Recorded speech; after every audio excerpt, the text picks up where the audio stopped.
Department of Corrections, and we'll have an overview by Muriel Riedel. Merle, go ahead.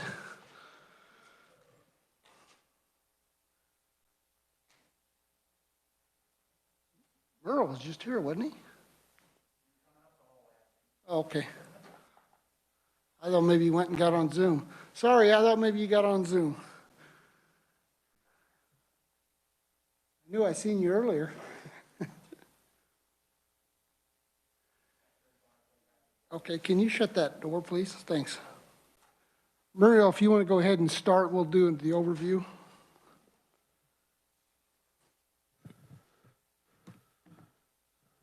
Good afternoon, or I'm sorry, good morning, Mr. Chairman, members of the committee.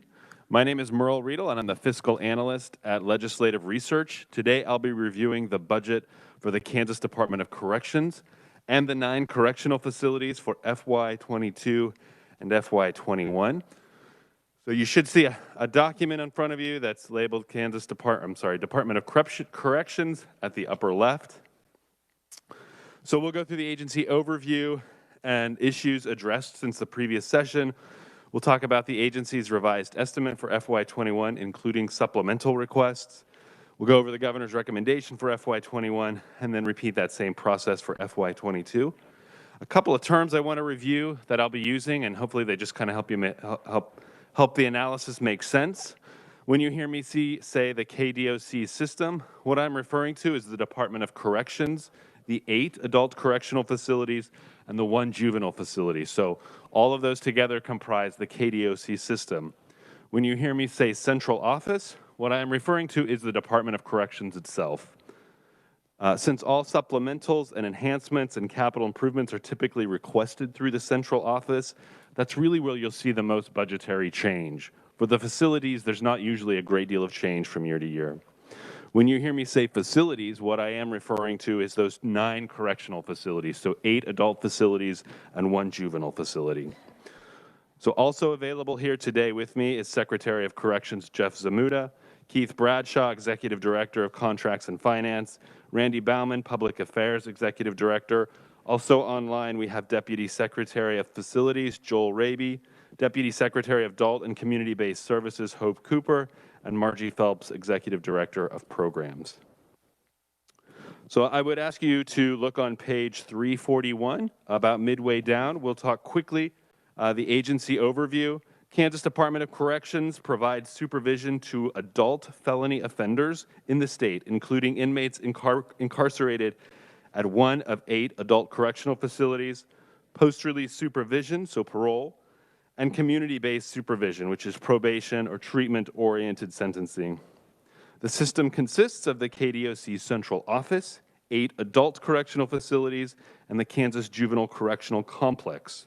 While all components are independent agencies, the system structure allows some commonly utilized items to be shared and budgeted in the central office. For example, inmate health care contract or food service contracting.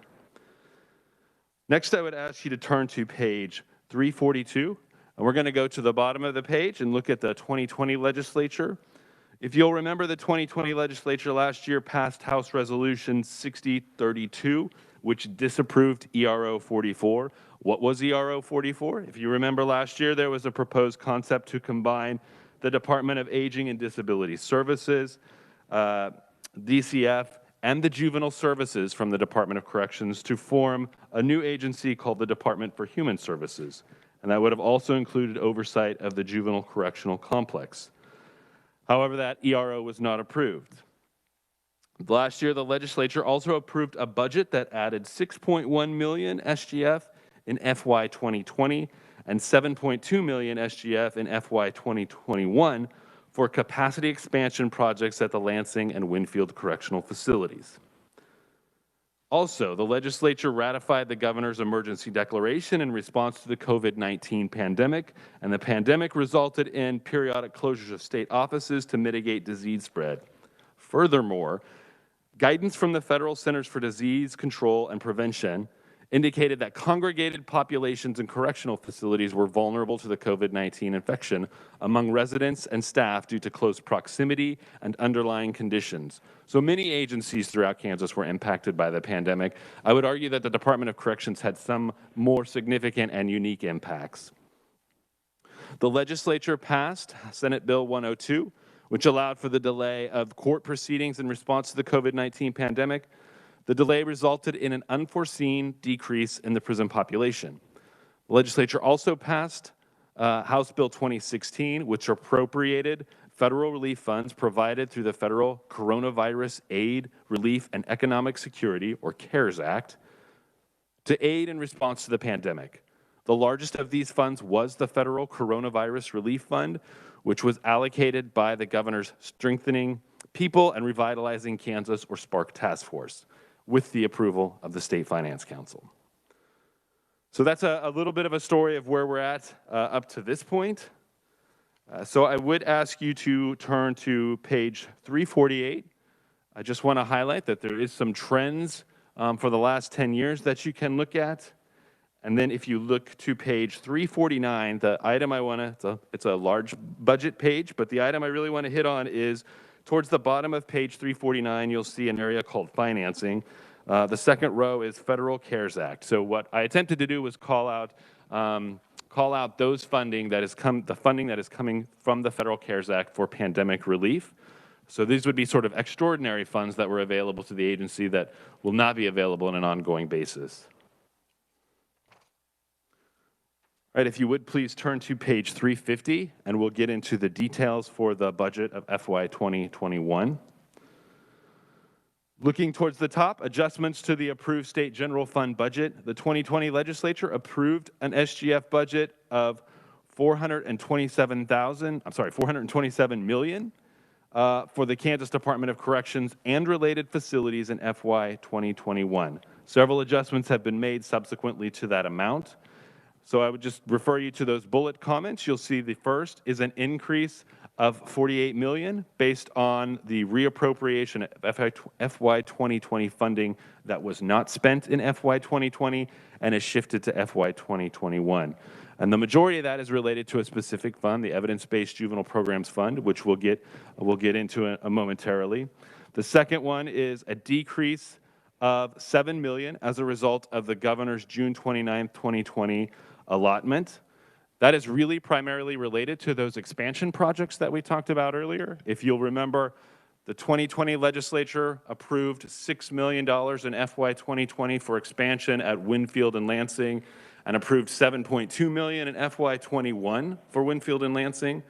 By the time the appropriations was made in FY 20, it becomes somewhat difficult to execute those projects in that fiscal year. Agency was also dealing with a pandemic, so the governor allotted that $6 million for FY 2020. The agency has requested to move those expenditures to FY 2022. So essentially the $7.2 million remains for FY 21, and they would move $6 million to FY 22. All right, going below the box, the agencies request a revised estimate of $488.3 million, including $436.6 million SGF for operating and capital improvements for the entire KDOC system in FY 2021. This is an all-funds decrease of $25.2 million and an SGF decrease of $32.1 million below the FY 2021 approved amount. The revised estimate includes 3,364.5 FTE positions for the entire KDOC system, which is an increase of 22 FTE positions above the FY 2021 approved amount. So now we'll kind of drill down into the central office. KDOC Central Office requests a revised operating budget of $258.4 million, including $221.1 million SGF in FY 2021. This is an all-funds decrease of $33.7 million and an SGF decrease of $36.6 million, below the approved amount. The decrease is primarily attributed to decreased expenditures from the Evidence-Based Juvenile Programs account of $42.2 million to align with the governor's proposed allotment plan. Such an allotment requires legislative approval pursuant to KSA 753722. The decrease is also attributed to decreased salaries and wages expenditures of $5 million to transfer to the individual correctional facilities as shrinkage reduction. The shrinkage reduction allowed the facilities to fill vacant positions. So a little bit on that. In FY 2020, the legislature approved $5 million for shrinkage reduction, thus allowing the system to hire people to fill those positions. They approved that to the central office, and then the central office distributes those funds out to the facilities where that has the most need. So you'll see, well, we'll get into that in a moment, but the decrease is partially offset by increased expenditures for the agency's supplemental request to fully fund the correctional system's medical services contract of $9.4 million, food service contract of $665,185. The agency budgeted $10.6 million for 360 contracted beds for adult male inmates at the Saguaro Correctional Facility in Eloy, Arizona, and 45 contracted beds for female inmates at county jails. And the revised estimate includes 516 FTE positions, which is an increase of 9.5 FTE positions in the central office. The increase is mainly the addition of domestic violence response coordinator positions in the victim services program and level of service specialist positions in offenders program. You can see following that is a breakdown by category of expenditure. I'm not going to go into that too deeply, but I would have you go to page 352, and we'll briefly talk about some of the capital improvements. On page 352, if you go to the second paragraph, the FY 2021 revised budget includes capital improvement expenditures for the KDOC central office of $13.7 million, including $7.2 million SGF. This is an all funds decrease of $2.1 million and an SGF decrease of $22,718 below the FY 2021 approved amount. The decrease is primarily attributable to the transfer of correctional institutions building fund monies from the central office to the facilities for local repair and rehabilitation projects. The agency budgeted $7.2 million SGF for the first year of expenditures in the 2-year capacity expansion projects that include a 200-bed substance abuse treatment center at Lansing and a 241-bed nursing care and substance abuse treatment center in Winfield. So we've looked at the system, we've looked at the central office, so we're going to briefly talk about the facilities. KDOC facilities request revised operating budgets totaling $212 million, including $208 million SGF in FY 2021. This is an all funds increase of $6.4 million and an SGF increase of $4.5 million above the FY 2021 approved amount. The increase is primarily attributed to a shrinkage rate reduction approved by the 2020 legislature. So you can see that $5 million was approved for the central office. The central office has now transferred it to the facilities. So it's a reduction for the central office and it's an increase in expenditures for the facilities. The increase is also attributed to increased expenditures for group health care, overtime for facility staff, and building and vehicle maintenance. The increase is partially offset by decreased contributions to CAPERS and computer programming services expenditures. The agencies budgeted $1.5 million, all from the Federal Coronavirus Emergency Supplemental Assistance Grant, to temporarily use the former Larned Juvenile Correctional Facility as a COVID-19 intake isolation unit for adult male offenders. So earlier I referenced the Coronavirus Relief Fund. This is a different fund. This is a fund awarded by the Department of Justice, and it's a grant of about $1.7 million total. So the agency is using that to support temporary use of the Larned Juvenile Correctional Facility. The revised estimate includes 2,848 FTE positions for the facilities, which is an increase of 12.5 FTE positions above the FY 2021 approved amount. The increase is mainly the addition of 31 correctional officers at the Larned Correctional Mental Health Facility to support the temporary COVID-19 intake isolation unit, and that's partially offset by a decrease of 22.5 correctional officer positions at the Topeka Correctional Facility. And this is due to cancellations of a plan that was envisioned about 2 years ago to house some of the female inmates from the Topeka Correctional Facility to house them at the Kansas Juvenile Correctional Complex. However, those plans did not move forward, so those positions were no longer needed. The FY 2021 revised estimate includes capital improvement expenditures for the KDOC facilities of $4.3 million, all from special revenue funds. This is an increase of 100% as the Secretary of Corrections is authorized to transfer monies from the central office to the facilities in accordance with the 5-year plan. So typically for the Department of Corrections and the correctional system, in the budget year, those special revenue funds are retained at the central office where they plan the projects, and then it's distributed out in the current year to the facilities to execute those projects. All right, so that's what the agency's request is. So now we'll move on to what the governor's recommendation is for FY 2021. Governor recommends expenditures of $478.8 million, including $398.1 million SGF for the entire KDOC system in FY 2021. This is an all funds decrease of $9.5 million and an SGF decrease of $38.4 million below the agency's FY 2021 revised estimate. The recommendation includes 3,364.5 FTE positions for the entire KDOC system, which is unchanged from the agency's revised estimate. Now we'll look at the central office. For the central office, the recommendation includes $248.2 million, including $207.8 million SGF for operating expenditures in FY 2021. This is an all funds decrease of $10.1 million and an SGF decrease of $13.3 million below the agency's FY 2021 revised estimate. The recommendation includes a lapse of $42.2 million from the ending balance of the evidence-based juvenile programs account of the SGF as part of the governor's allotment plan. So the governor's allotment plan proposed to reduce expenditures. Her recommendation for the budget is to actually lapse those funds back to the SGF, back to the state general fund,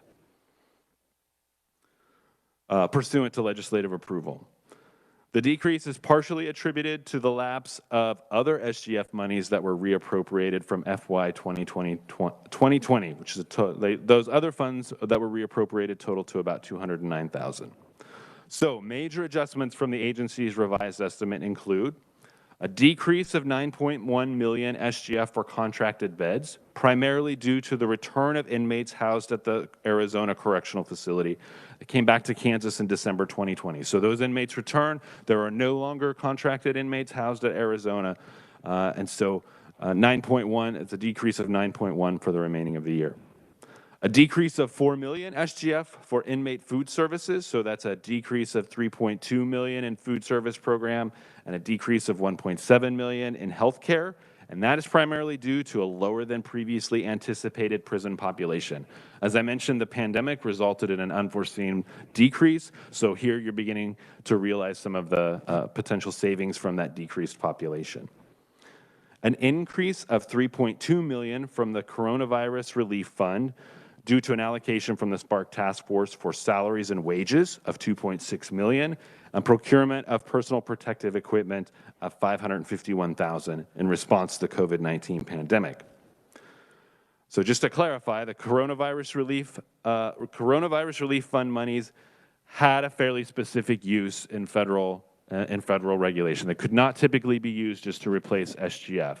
However, for public safety operations, there was some leeway that determined that essentially any public safety worker or a correctional facility, all of their time could be presumed to be dealing with the coronavirus. So there was some latitude about funding essentially being allowed to replace SGF for this specific type of public safety work.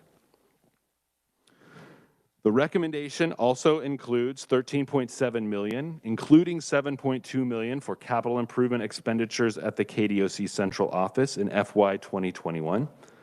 This is an increase of $58,788, all from federal CARES Act funds, above the agency's revised estimate, The increase is attributable to an allocation from the federal Coronavirus Relief Fund to establish a COVID-19 intake isolation unit at the Topeka Correctional Facility. Additional capital improvement expenditures include that $7.2 million SGF for the first year expenditures for Lansing and Winfield. Essentially, the governor has concurred with that agency's request. And those expansions can somewhat be attributed now to decreased expenditures for housing inmates in Arizona. So now I'll move on to the governor's recommendation specific to the facilities.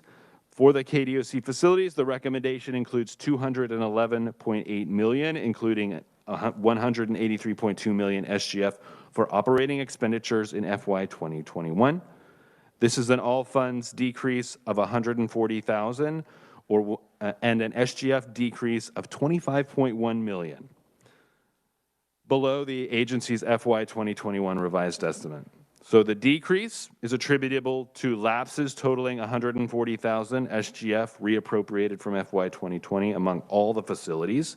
So for each of the facilities, there was a small amount of funds reappropriated from 2020 to 2021. She is essentially lapsing those reappropriations. The recommendation includes an allocation of $25 million from the Federal Coronavirus Relief Fund awarded by the Spark Task Force for salaries and wages expenditures, including meritorious service awards and shift differential. And this is in response to the COVID-19 pandemic. The allocation is offset by a commensurate FGF decrease. So for the $25 million that goes to the facilities, the governor is recommending that $25 million in SGF be returned to the state general fund. The recommendation includes 2,848 FTE positions at the facilities, which is unchanged from the agency's revised estimate. Finally, the capital improvements. The recommendation also includes $5.1 million, all from special revenue funds for capital improvements among the KDOC facilities in FY 2021. This is an increase of $726,000, all from the CARES Act funds, above the agency's FY 2021 revised estimate. And that increase is due primarily to funds for constructing a COVID-19 quarantine unit at the Winfield Correctional Facility. If you turn to page 354, you'll see some of the details on the agency's supplemental request for FY 2021. The first supplemental was to fully fund the medical services contract. The agency requested $9.4 million SGF to fully fund the medical services contract for constitutionally required inmate health care in FY 2021. Some of the growth in that is related to a projected growth in the prison population, rising healthcare costs, and $1.5 million for additional treatments of inmates infected with hepatitis C. So moving down, you'll see that the governor recommends $7.8 million, which is slightly less than the agency planned for. The governor recommends $7.8 million SGF to fully fund the medical services contract, which is a decrease of $1.7 million below the agency's supplemental request. And the decrease is due to a decreased prison population. So in general, when the agency built their budget, their estimates were happening probably fairly early on in July, and maybe didn't have a complete grasp of what the impact of the pandemic would be. But by the time the governor submits her recommendations, she has fairly solid projections of what the prison population will look like in the current year and the coming years. The second supplemental is fully fund the food service contract. The agency requests $655,185 SGF to fully fund the food service contract for all adult correctional facilities. The contract with Aramark is estimated to be $17.4 million, based on an average daily population of 9,754. So the increase is somewhat attributed to 285 inmates previously anticipated to be housed at contracted beds in Arizona. However, there was space to house those individuals at facilities in Kansas. So the governor did not recommend this supplemental request. Sir, that's a very quick once-over, Mr. Chairman, of FY 2021, so I can stand for questions or move on to FY 22. Are there any questions at 21? Senator Fagg? Thank you, Mr. Chairman. Prison population, we had them in Arizona and it started decreasing. We went down to where we could handle ourselves. What caused that? And then as we look forward, I'm thinking that I read or you said something about it increasing. So does that have something to do with the court systems? Right. Or how that trend was working like that way? Sure, Mr. Chairman, I can address that if you like. So in previous years, the system was experiencing capacity issues, right? They were achieving the capacity to hold inmates at the facilities. So to alleviate that, about 360 inmates were planned to be moved to Arizona. Of that, I think about 119 inmates eventually ended up in Arizona for a period of about a year or two. And then the pandemic occurred, which resulted in a decrease in the prison population, primarily attributed to a delay in court proceedings, so less people were coming into the system. It's not that people were released on the back end, it's just less people were coming into the system.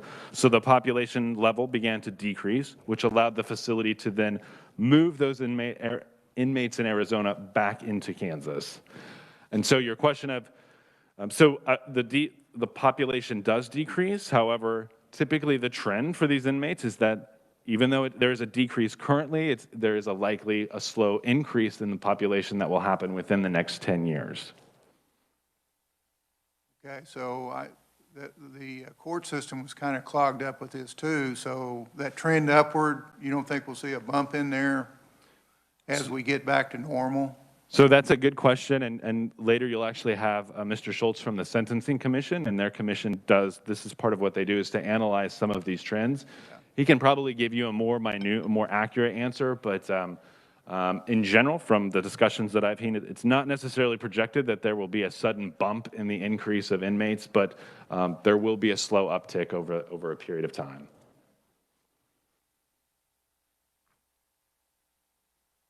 Any other questions?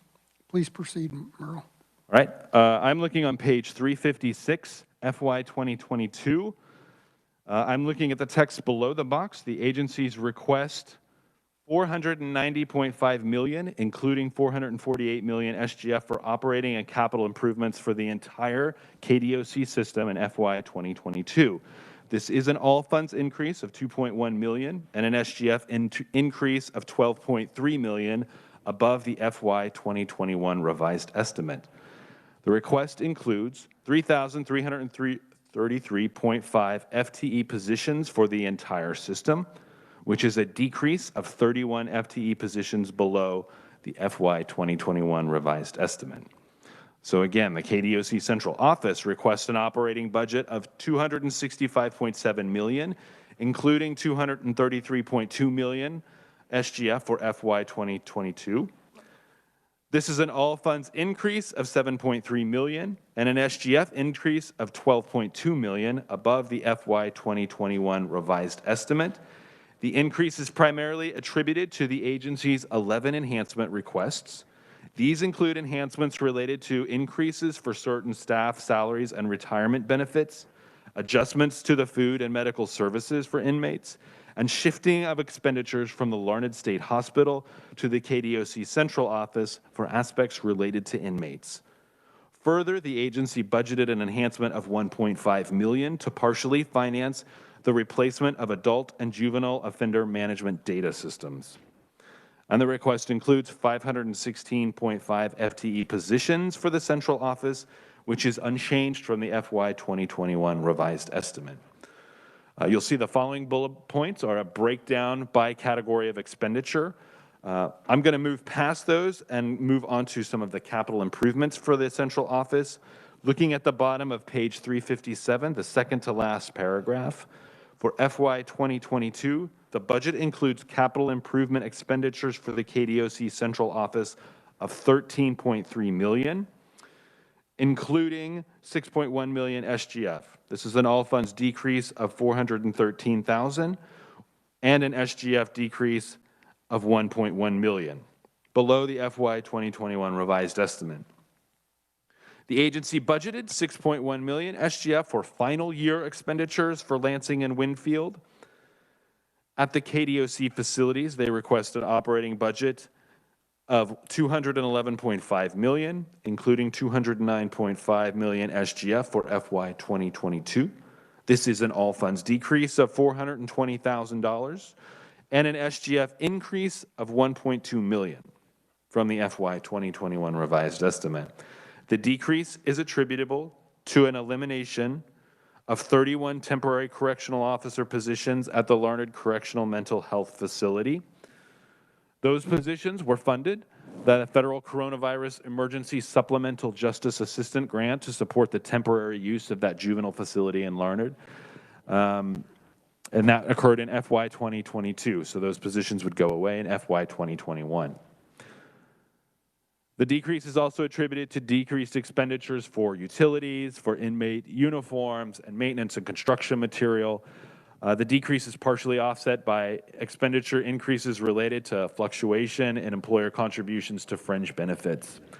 And the request includes 2,817 FTE positions, which is a decrease of 31 FTE positions below the revised estimate. And again, those position decrease primarily related to those temporary officers at Larned. All right, so that is the agency's request. So now we will review what the governor recommended for the system in FY 2022. So before we get into the governor's recommendation, I'm going to have you go to page 360, and we're going to review some of the enhancement requests for FY 2022. So we review those. Hopefully that will help you understand the governor's recommendation a little bit better.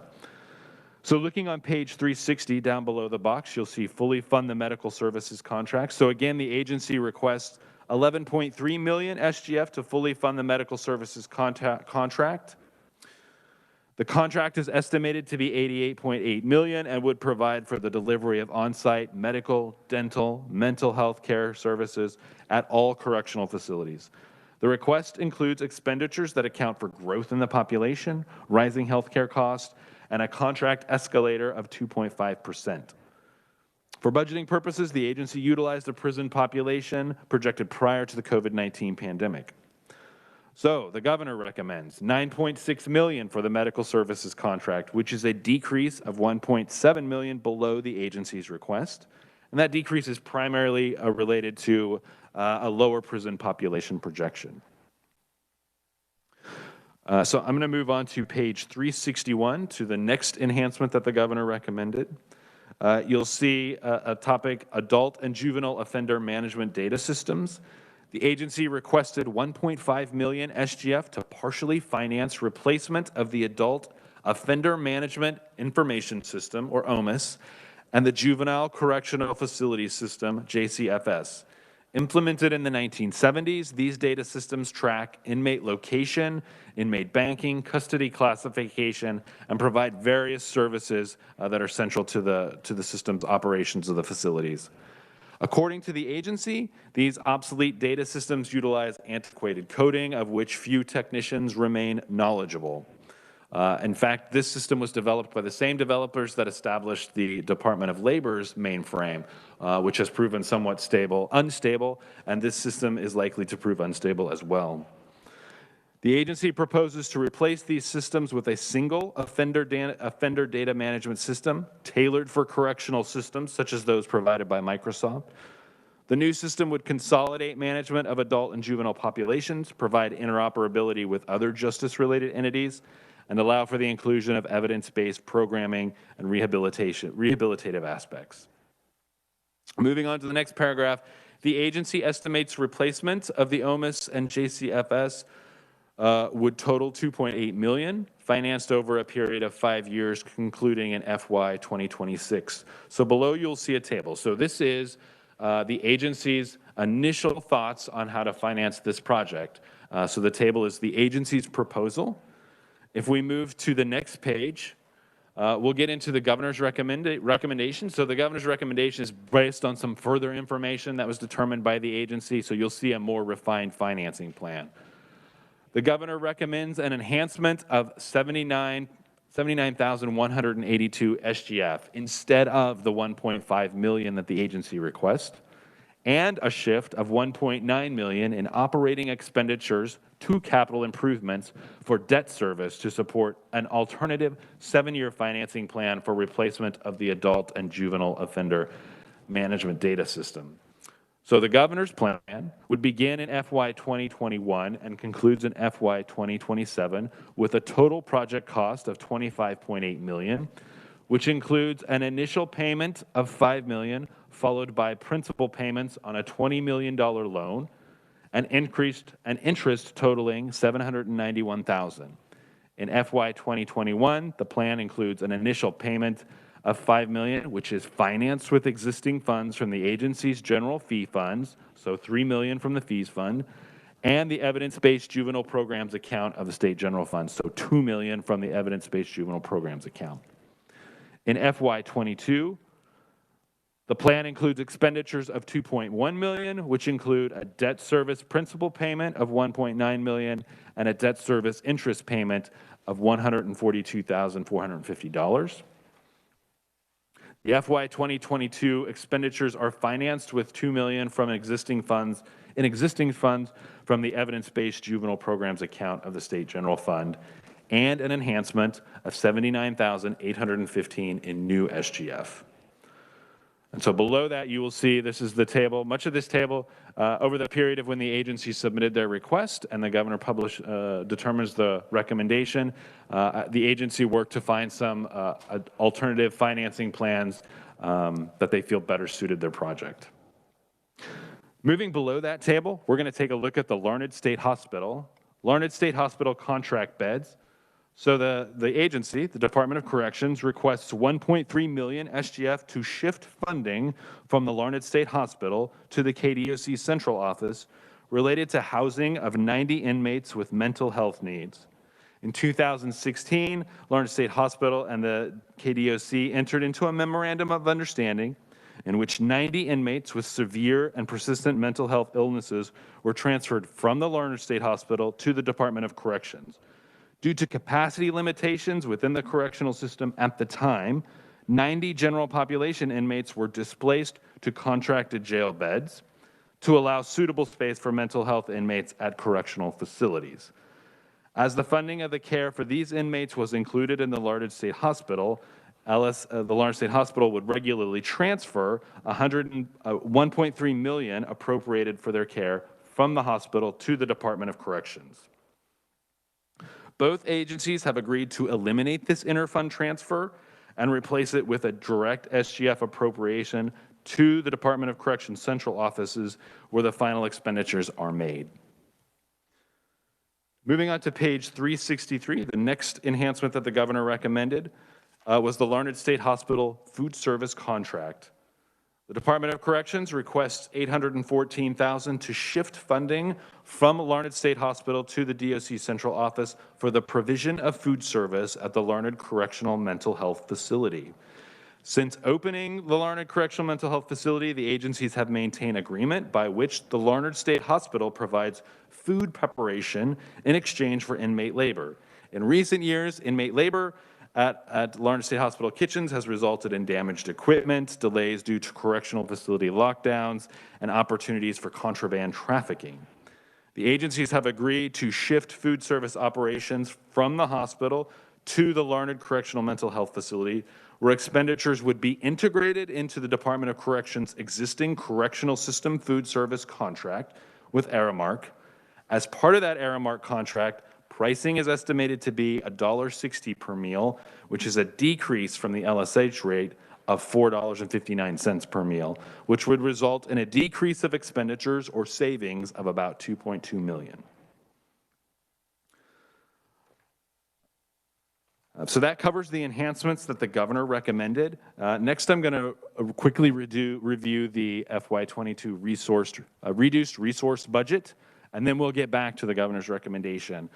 So if you look on page 364, you can see that the governor asked specified agencies to identify a 10% reduction in SGF. So the agencies submitted a variety of proposals. Some the governor approved and adopted, and some she modified and adopted. So looking below the table, the agency submitted a reduced resource budget of $42.7 million, including $29.3 million SGF to meet the reduced resource target of 10%. So the first reduced resource I want to address is the cancellation of expansion projects at Lansing and Winfield. The agencies, so again, this is when the agencies was developed. What page are we on? I'm sorry, I'm on page 365. Top of page 365. So one of the proposals that the agencies proposed was cancellation of those expansion projects at Lansing and Winfield. The agency submitted a reduced resource budget that includes 13.3 million SGF for cancellation of the expansion projects. This 13.3 is comprised of, again, 7.2 million appropriated in FY21 and 6 million requested for FY22. I'm just going to kind of move down to the governor's recommendation on this specific item. The governor recommends partial adoption of this reduced resource. So the recommendation retains expenditures totaling 13.3. So she is recommending that the projects go forward at the cost they were estimated, unchanged for the total cost. So a cost of 13.3 million for nursing care and substance abuse facilities at Lansing and Winfield. So this again includes the 7.2 million in FY21 and 6.1 million in FY22. However, so here's the change. The governor recommends shifting funding sources for FY22 from SGF to the State Institutions Building Fund, which draws, so revenue to the State Institutions Building Fund is drawn from a tax levy. So she's recommending that those plans go forward, but is shifting how they're funded in FY22. Next item is the Juvenile Alternatives to Detention Fund lapse. Agency submits a reduced resource budget that includes lapsing 10 million from the Juvenile Alternatives to Detention Fund. Per statute, this fund is intended to support grants to counties for the development of community-based alternatives to juvenile detention. So revenue to the fund in FY22 is estimated to be 3.5 million and include an annual transfer from the state gaming revenue of 2.5 million. Expenditures from the fund in FY22 are estimated to be 3.5 million. So these expenditures would leave the fund with an ending balance of 10.5 million.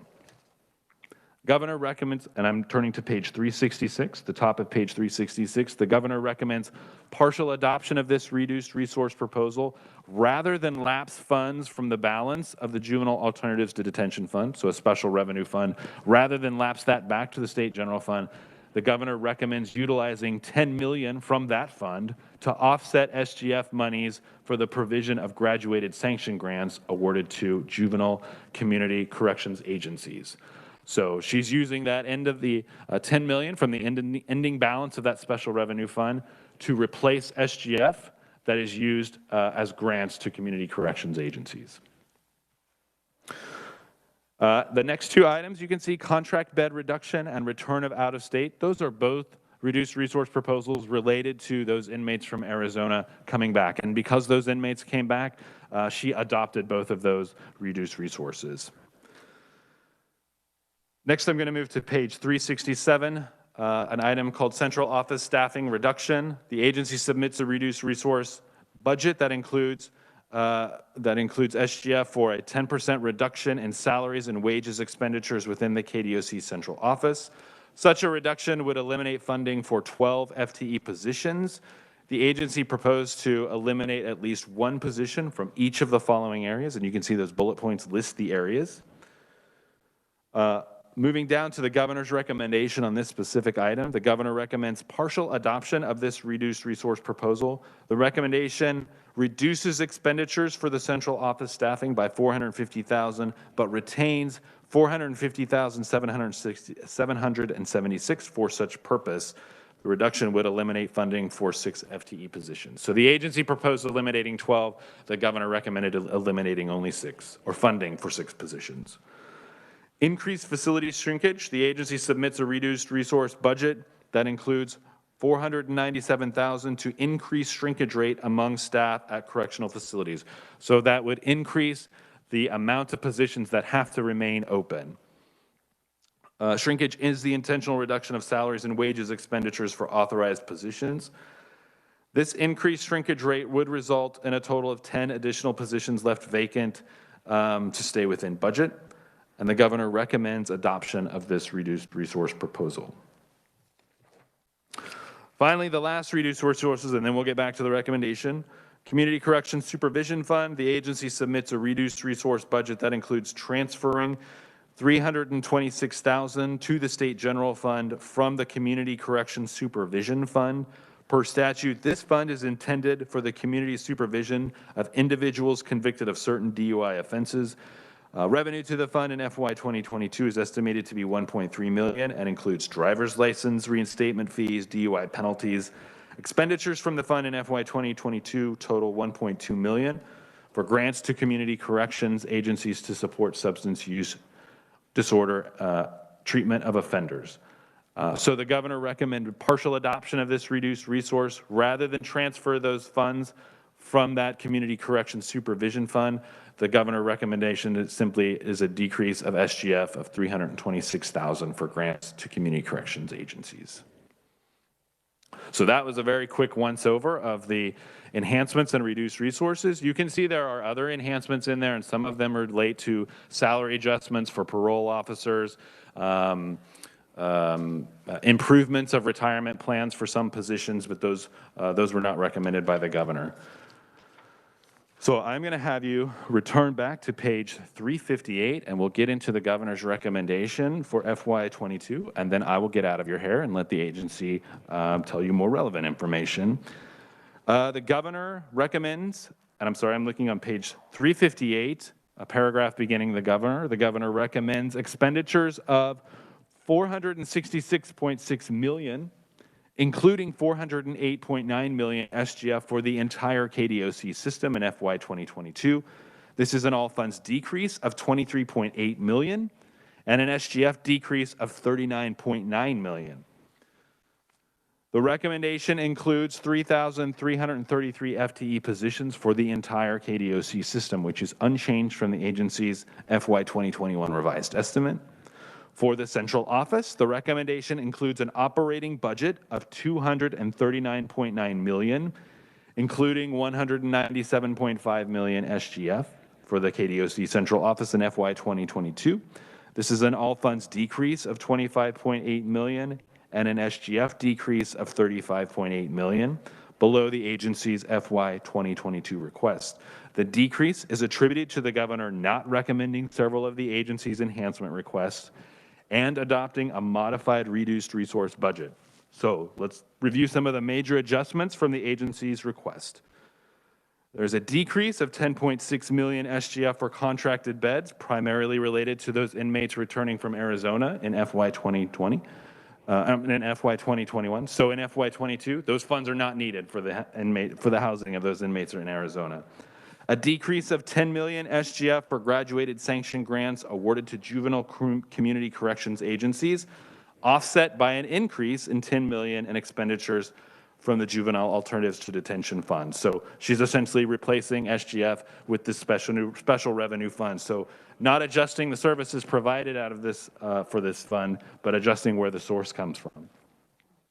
A decrease of $4.4 million SGF for inmate food service and health care, again related to reduced prison population projections. A decrease of $4.1 million SGF due to the governor not recommending enhancement requests for unit team counselor and parole officer pay equity, nor enhanced retirement for parole and juvenile correctional officers. A decrease of $3.4 million SGF due to the governor recommending an alternative financing plan for replacement of the adult and juvenile offender management data system. So the governor does not recommend the agency's enhancement request. However, to pay for replacement, the recommendation includes a shift of operating expenditures to capital improvements and debt service principal payments. A decrease of $2 million SGF due to the governor not recommending enhancement requests for safety and security equipment, vehicle replacement, and an increased GPS monitoring of parolees. A decrease of $947,000 SGF due to the governor adopting a reduced resource proposal that increases shrinkage among correctional facilities and reduces central office staffing.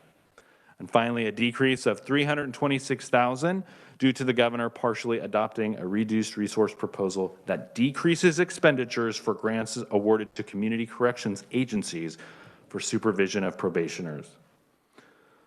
Finally, the recommendation includes $15.2 million, including $1.9 million SGF for capital improvement expenditures in the KDOC central office for FY 2022. This is an all funds decrease of $1.9 million and an SGF decrease of $4.2 million from the agency's FY 2022 request. The increase is attributable to the shift of expenditures relating to the replacement of those adult and juvenile offender data systems from operating expenditures. So they leave operating expenditures and they become picked up in the capital improvements expenditures. The recommendation also includes shifting expenditures of $6.1 million from SGF to the State Institutional Building Fund for the final year capacity expansions at Lansing and Winfield. For the KDOC facilities, the governor concurs with the agency's request for operating and capital improvements. So she makes no changes to the agency's request for the facilities. So the following pages go into analysis of each of the 11 programs within the central office. And then it goes into analysis of each of the 9 correctional facilities. So the 8 adult facilities and the 1 juvenile facility. And Mr. Chairman, I can go into those if you like, or I can stand for questions on FY22. Why don't we do questions, because we're running out of time, and I'm trying to see if we can get into another committee room. Questions? Senator Claes.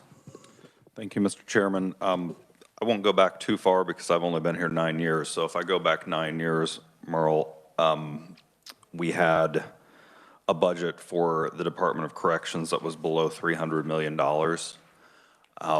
What I'd like for the next meeting or later today or whenever we continue this on is an understanding of from 2013 to date and understanding that there are certain cost drivers in the system. I see FTE positions actually drop in the small period of time that we cover from 20 to 22, where we were at with FTEs, where we're at with capacity in the system. I used to get monthly updates on where the capacity was, and it was always hovering at 99 to 101%. I don't think we've added that many beds. Lansing didn't necessarily add an amount of beds that would be appreciable. So I would like to see kind of where that happens, and definitely giving some tips to our good friends at the agency for when they present. And then understanding like where we've gained, and if you're looking at this, where we've gained $200 million in spending. I remember scraping for $2.1 million to give our corrections officers a modest pay increase, scraping for $2 million, and I see $200 million on the agency's 2022 request, and it's a little shocking to kind of go from over a period of 9 years from the 290s to the 490s in an agency budget, regardless of what it is, and not see something big happening, some huge change that one can point at and say that's costing nearly $100 million. So I'd like to kind of drill down on what that looks like over that period of time, just having a more historic understanding of where we're at with how we're housing these inmates. And if we are going to bump up against, this is for the agency as well, if we are going to bump up against capacity again, what's the answer to that? Lansing wasn't the answer to capacity. Lansing was something else. Are we adding at El Dorado? What is the answer to that question when that starts popping up over the next 5 to 10 years? I'd like to understand that as well. And that's certainly not pointing at anyone as being at fault for any of this happening. I mean, we pass budgets over a period of time and we add to them every time. It's just, I'd really like to understand what that driver is. If it's not staff, if it's not pay increases, if it's not, you know, bumping up against capacity again, then what is that? And maybe it's all of them, I don't know. But I'd like an explainer on that. Merle, agency, whoever ends up answering. Thank you. Any other questions? Seeing none, we're going to adjourn because there's another committee needs to come in here. And Secretary, could you just hang on a minute, come to my office, and we'll see if we can figure out another time and committee room to continue this? Okay, thank you.